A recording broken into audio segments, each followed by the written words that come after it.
Djibril Ozanda sur Twitter qui me demande, qui me dit merci beaucoup Excellence, c'est rassurant de voir la RDC prendre des mesures pour limiter la propagation du Mpox. Espérons que ces actions seront efficaces pour protéger la population.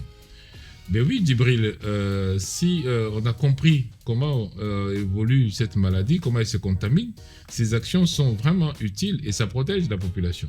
La première protection de la population, c'est la vigilance elle-même de la population. Nous, on vous donne les mesures, on vous donne l'information comment le virus se contamine et on vous dit, voici ce qu'il faut faire pour éviter cette contamination. Effectivement, si vous le faites, eh ben, vous allez au moins éviter la partie médicaments et la partie maladie. Et oui, les mesures d'hygiène, les mesures de santé publique sont les premières barrières qu'on nous pouvons mettre contre cette maladie. Et effectivement, c'est important que vous puissiez propager ces mesures autour de vous. Merci beaucoup pour votre question, Djibril.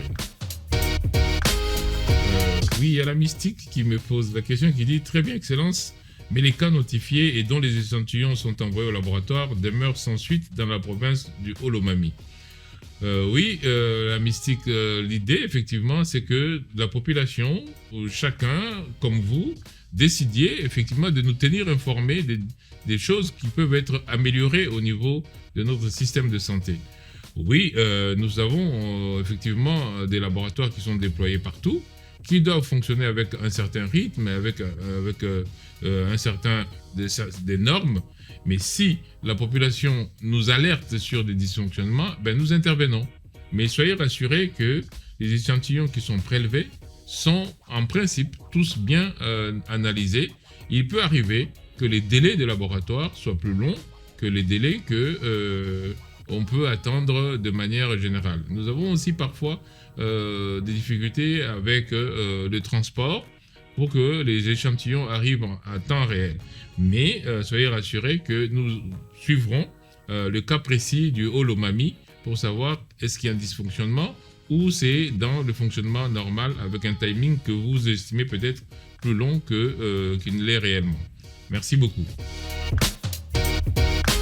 Brice Zolantim qui me demande, et je suis très content de voir cette question.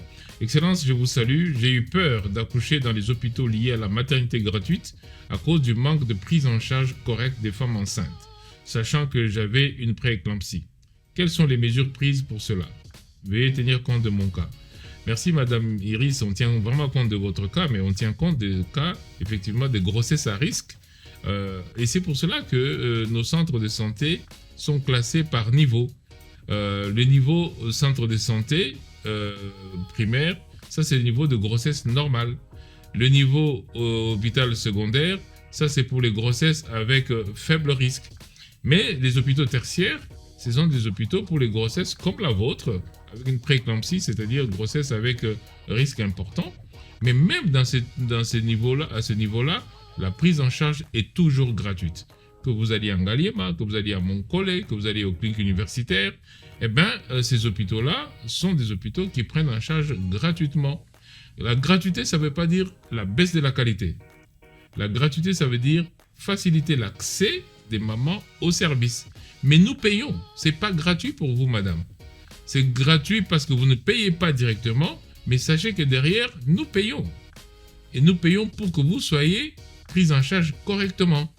Par contre, nous savons que parfois il y a des abus, il y a des personnes qui demandent en plus de fonds qu'ils reçoivent. Parce que là, vous pensez peut-être que vous avez payé, mais peut-être que nous avons déjà aussi payé là-bas, même en privé aussi. Et donc, peut-être nous préciser dans quel hôpital vous avez été, et nous, on vous dira si cet hôpital est pris en charge. Mais je vous rassure que la gratuité ne veut pas dire l'absence de paiement. Ça veut dire que la maman ne paye pas, mais l'État paye. Donc ce n'est pas gratuit.